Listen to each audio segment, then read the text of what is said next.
아, 여러분 평안하십니까?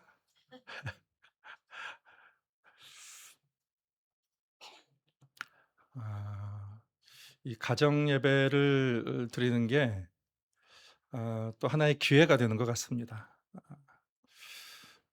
제가 이런 생각을 해봤어요. 야, 이거 홍콩 전역에서 예배를 드리겠네. 이런 생각을 해봤습니다.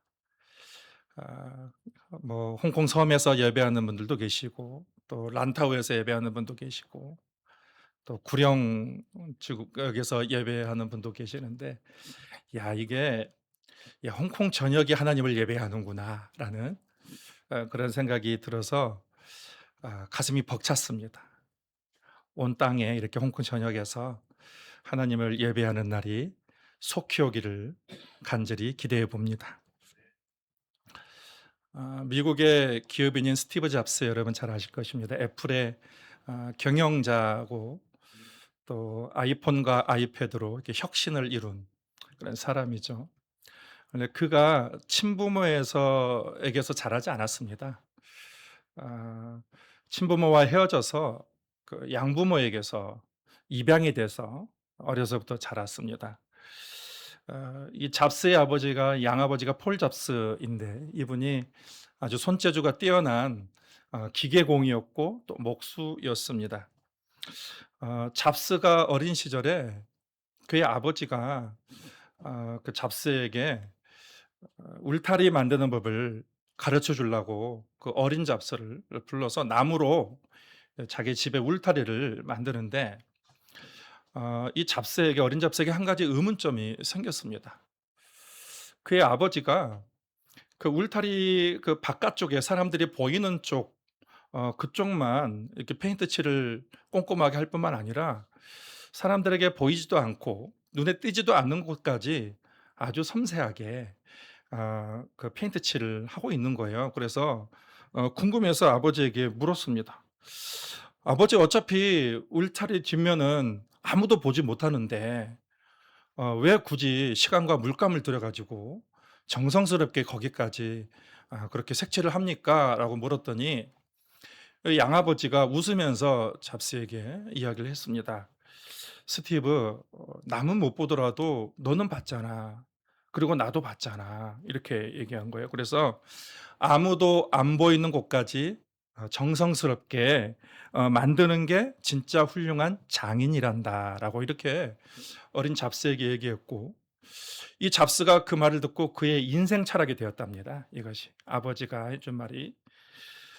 그리고 훗날 이제 애플을 창업을 했고, 첫 번째 매킨토시 컴퓨터를 개발할 때에 이 엔지니어들을 아주 달달 볶았다고 그래요.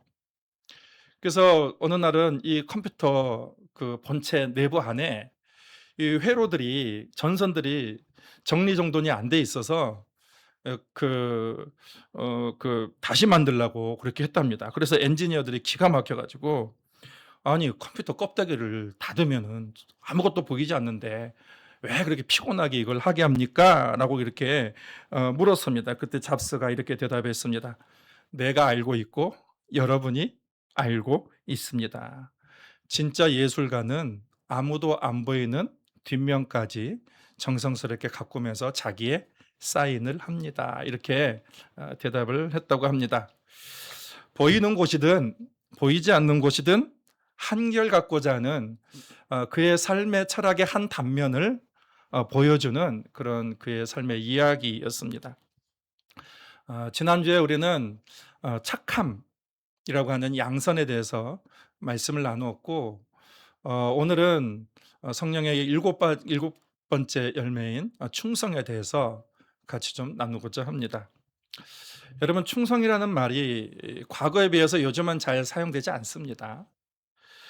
과거에 충성이라고 했을 때에 어떤 조직, 회사, 또 국가, 또 윗사람에 대한 그런 무조건적인 희생과 복종을 의미했습니다.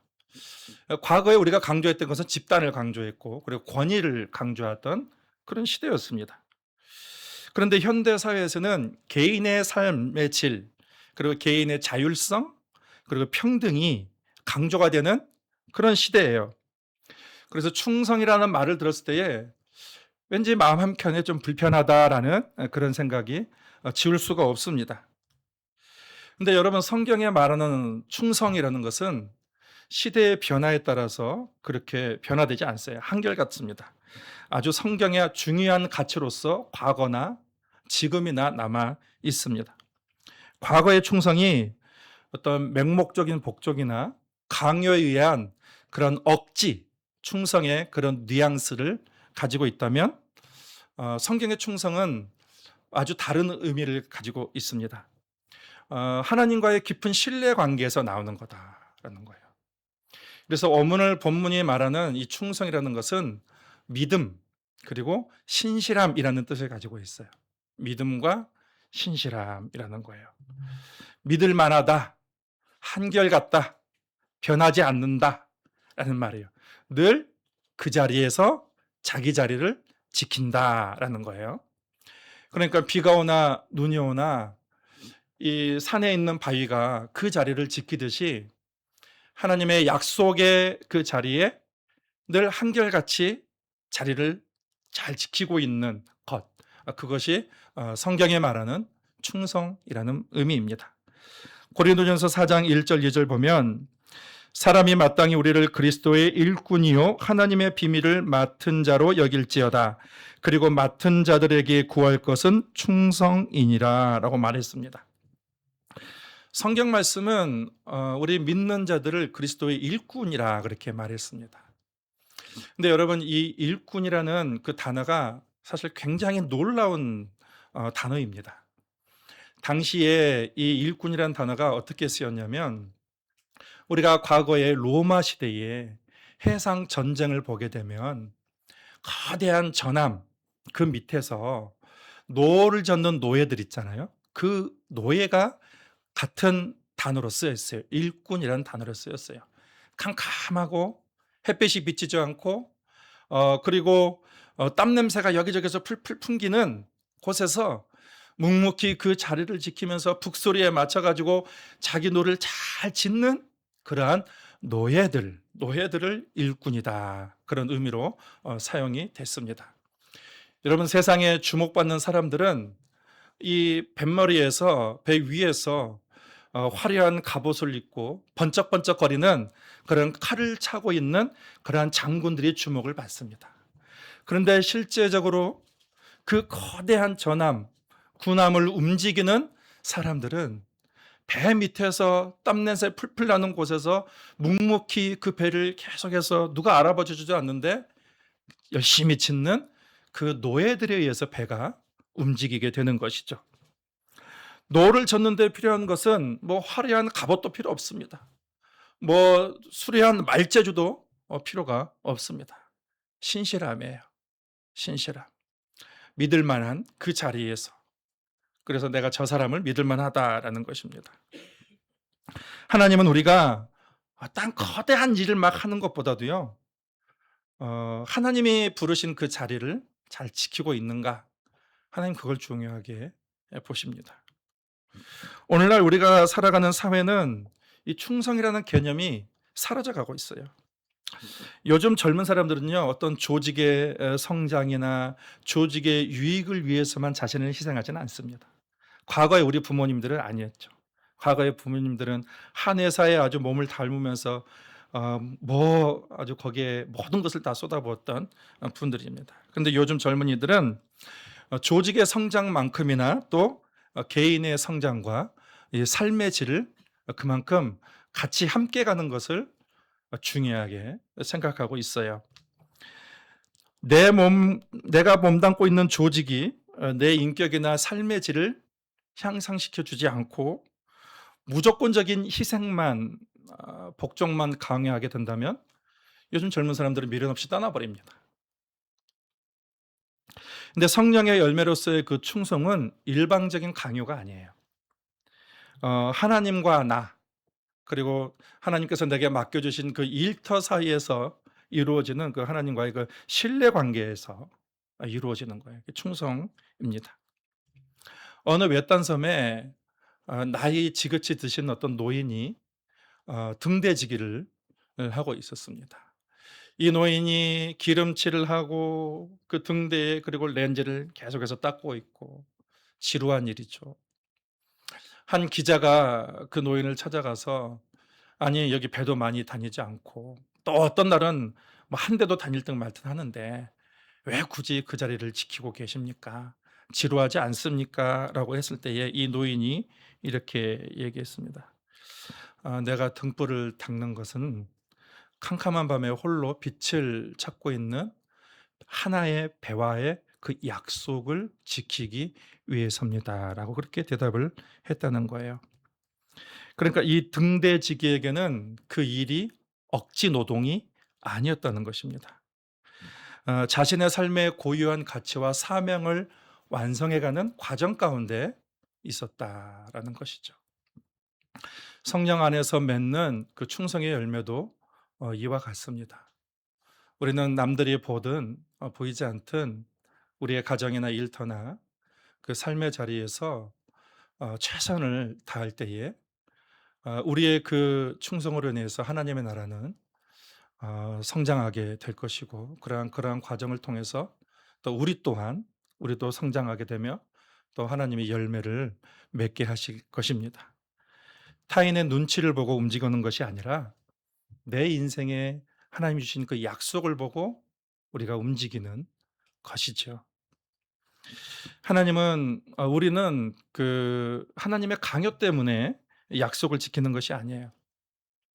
우리가 하나님께 충성을 하기 이전에, 또 하나님께서 우리에게 충성을 요구하시기 이전에 하나님께서 먼저 우리에게 충성을 하셨습니다. 우리에게 당신의 신실하심을 다 보여 주셨습니다.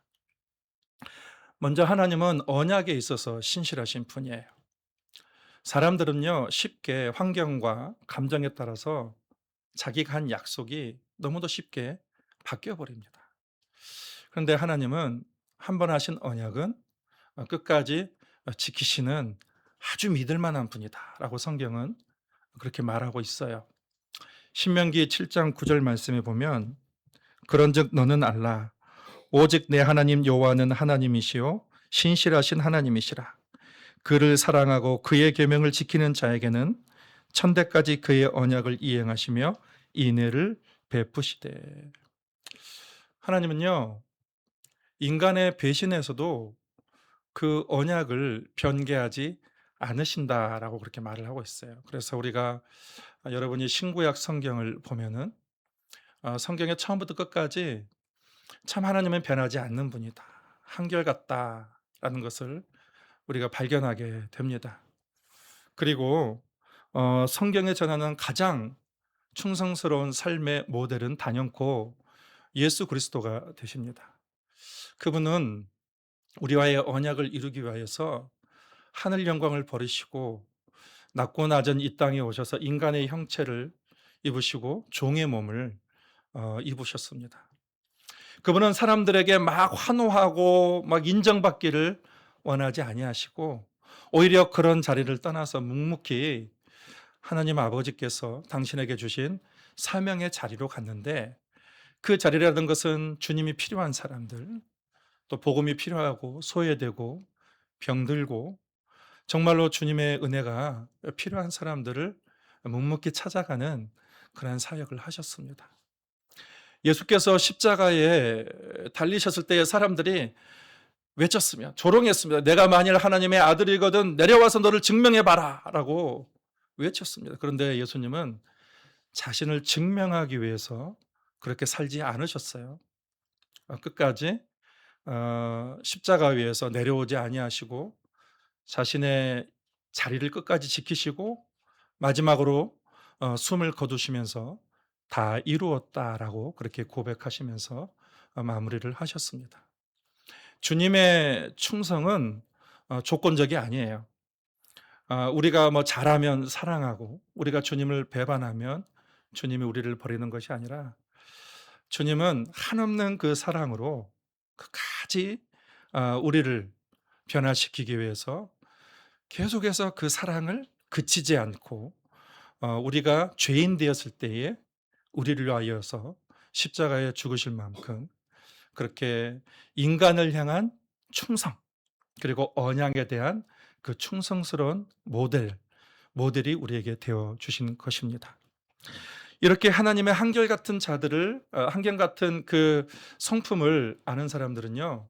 이 하나님의 그 성품을 배워서 그들의 삶의 자리에서 그 성품을 똑같이 나타내는, 그래서 하나님을 닮은 자로서의 그 삶을 살아가는 것을 우리는 성경이나 또 우리 인류 역사나 우리의 삶의 자리에서 많이들 발견하게 됩니다.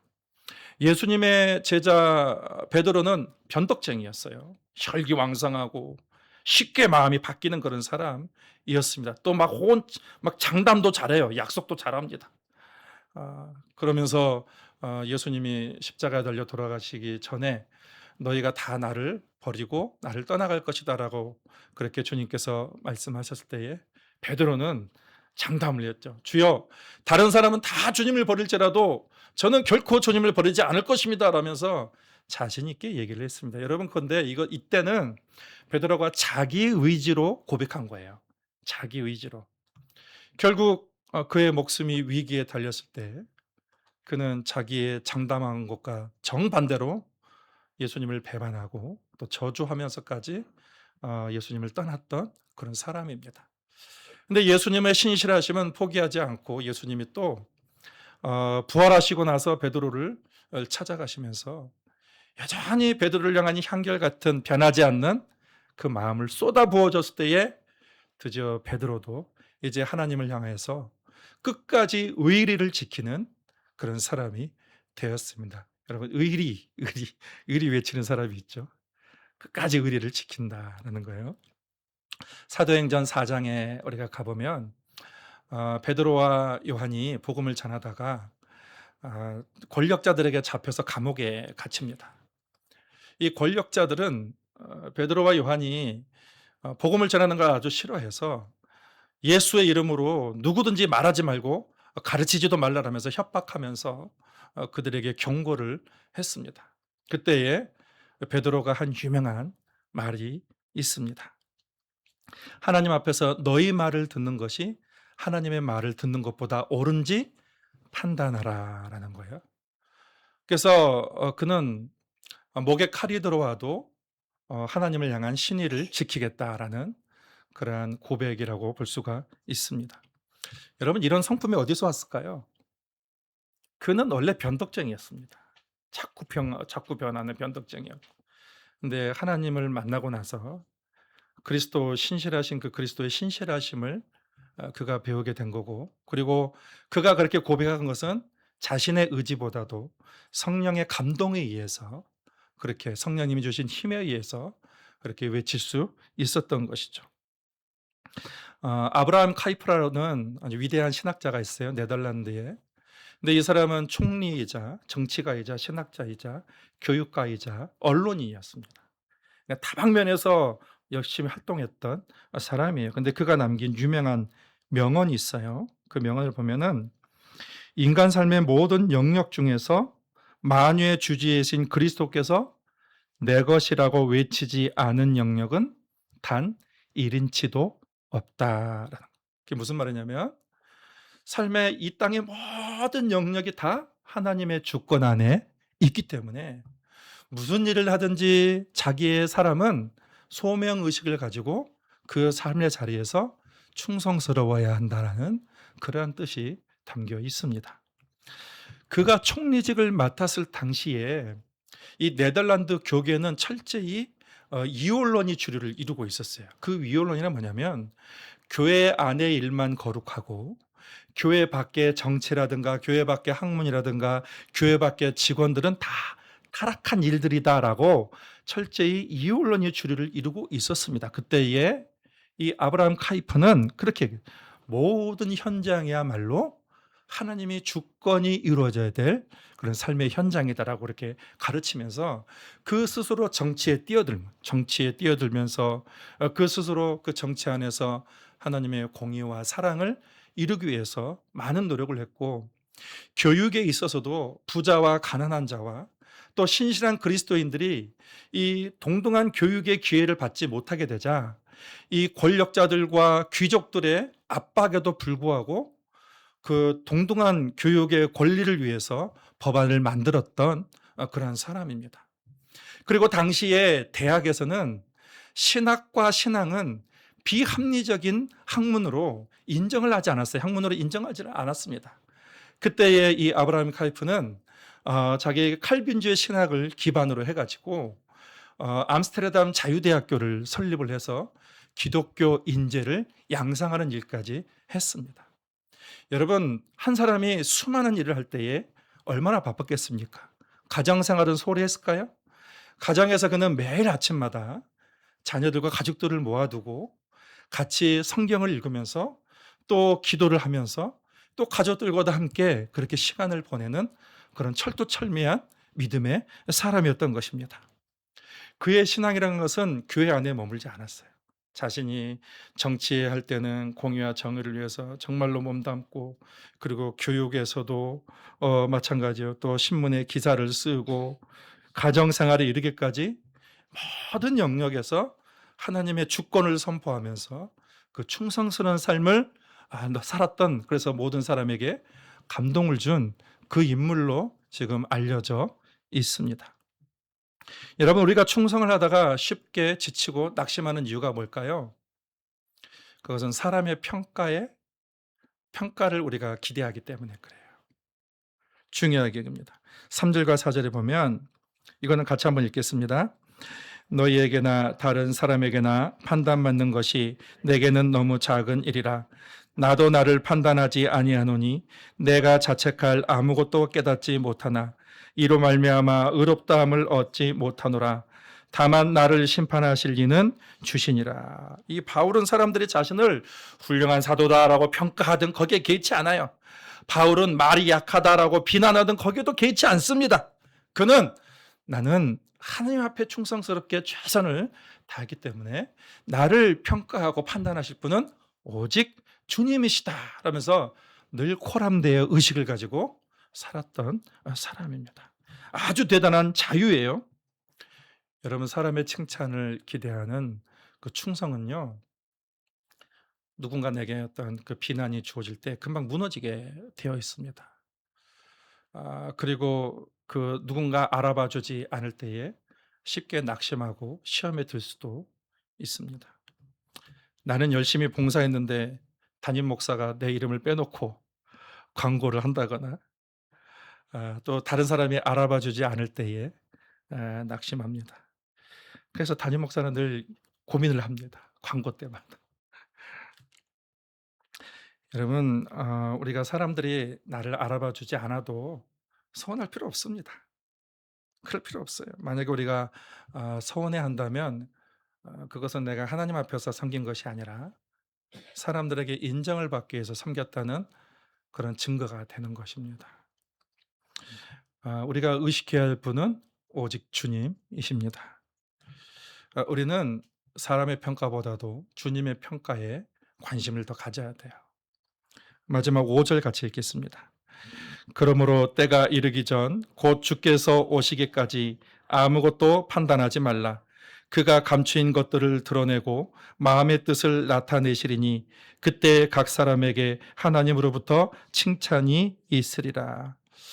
주님이 모른다고 하지 않았습니다. 놀랍게도요, 주님은 다 아신다, 감찰하신다라고 말했습니다. 여러분, 우리는 하나님이 아니기 때문에 다른 사람을 함부로 보고 그 사람을 평가하거나 비난하지 말라라고 오늘 본문에 그렇게 말씀하고 있어요. 내가 다른 사람에 대해서 함부로 비난하는 것은 하나님의 자리에 오르는 교만이다라는 것입니다. 여러분, 우리가 각 사람의 겉모습과 속모습과 그 뒷모습까지 다 알 수가 없어요. 근데 하나님만이 아십니다. 그러므로 우리는 다른 사람의 판단을 두려워할 필요가 없습니다. 우리는 하나님의 눈을 의식하면 됩니다. 주님의 심판대 앞에 섰을 때에 하나님의 우리의 앞모습뿐만 아니라 우리의 속마음과 또 우리의 뒷모습까지 다 비추시고 드러내실 것이다, 그렇게 말씀을 하셨습니다. 여러분, 그때에 다른 사람을 함부로 판단하고 비난했던 사람들은 하나님으로부터 책망이 있을 것입니다. 제대로 알지 못하면서 마치 다 알고 있는 것처럼 자신이 하나님의 위치에서 교만하게 행했기 때문인 것입니다. 여러분에게 정말 부탁드립니다.